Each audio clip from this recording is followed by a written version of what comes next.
امسینا و امسی الملک للہ والحمد للہ لا الہ الا اللہ وحدہ لا شریک لہ لہ الملک و لہ الحمد وہو علی کل شیء قدیر اللہم اسألک خیر ہذہ اللیلۃ واعوذ بک من شر ہذہ اللیلۃ وشر ما بعدہا اللہم انی اعوذ بک من الکسل وسوء الکبر اللہم انی اعوذ بک من عذاب فی النار وعذاب فی القبر۔ ہم نے شام کی اور اللہ کے ملک نے شام کی، ہم نے شام کی یعنی شام ہو گئی ہم پر، اور اللہ کی ساری مخلوق جو ہے اس پہ بھی شام ہوگی، یعنی جو ہمارے آس پاس نظر آتی ہے وہ مراد ہے۔ اور ساری تعریفیں اس اللہ کے لیے ہیں جس کے سوا کوئی معبود نہیں، وہ اکیلا ہے، اس کا کوئی شریک نہیں، اسی کے لیے بادشاہت ہے اور اسی کے لیے تعریف ہے، اور وہ ہر چیز پر قدرت رکھنے والا ہے۔ اے اللہ، میں تجھ سے اس رات کی بھلائی کا سوال کرتا ہوں اور اس رات کے شر اور اس کے بعد کے شر سے تیری پناہ مانگتا ہوں۔ اے اللہ، میں تجھ سے سستی، بڑھاپے کی برائی سے پناہ مانگتا ہوں۔ اے اللہ، میں تجھ سے آگ میں عذاب اور قبر میں عذاب سے پناہ چاہتا ہوں۔ باقی چیزیں تو وہی ہیں، لیکن اس میں سستی اور بڑھاپے کی بات آ گئی ہے، اور خاص طور پر رات کے شر کی بات آئی ہے۔ یہ شام کو پڑھیں گے، صبح پڑھنا ہوگا تو اصبحنا کہیں گے اسی میں۔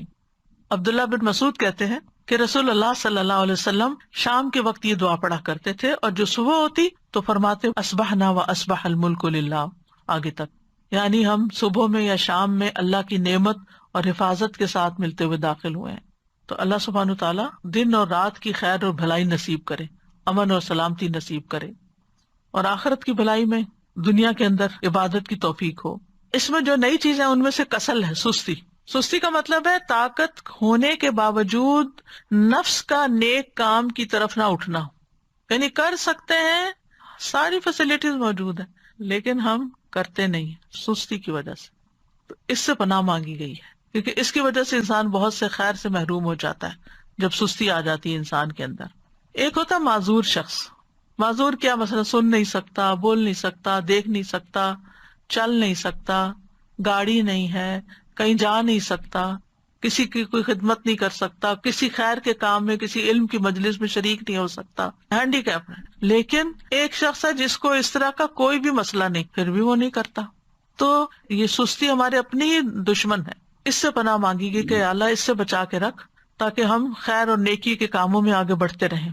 پھر سوء الکبر کی بات بھی ہے، بڑھاپا، سخت بڑھاپا، کیونکہ اس میں بھی انسان کی عقل چلی جاتی ہے، سوچ بچار میں خرابی ہو جاتی ہے، اور دیگر بہت سے امور یعنی دوسروں کے لیے تکلیف دہ ہو جاتے ہیں، کوالٹی آف لائف نہیں رہتی۔ اور پھر سارے عذابوں میں سے جہنم اور قبر کے عذاب کی یہاں بات کی، یہ دونوں انتہائی سخت عذاب ہیں، یعنی مرنے کے بعد جو پہلا عذاب ہے قبر کا وہ سخت ہے، اور آخرت میں جو سب سے بڑا عذاب ہے وہ جہنم کا ہے۔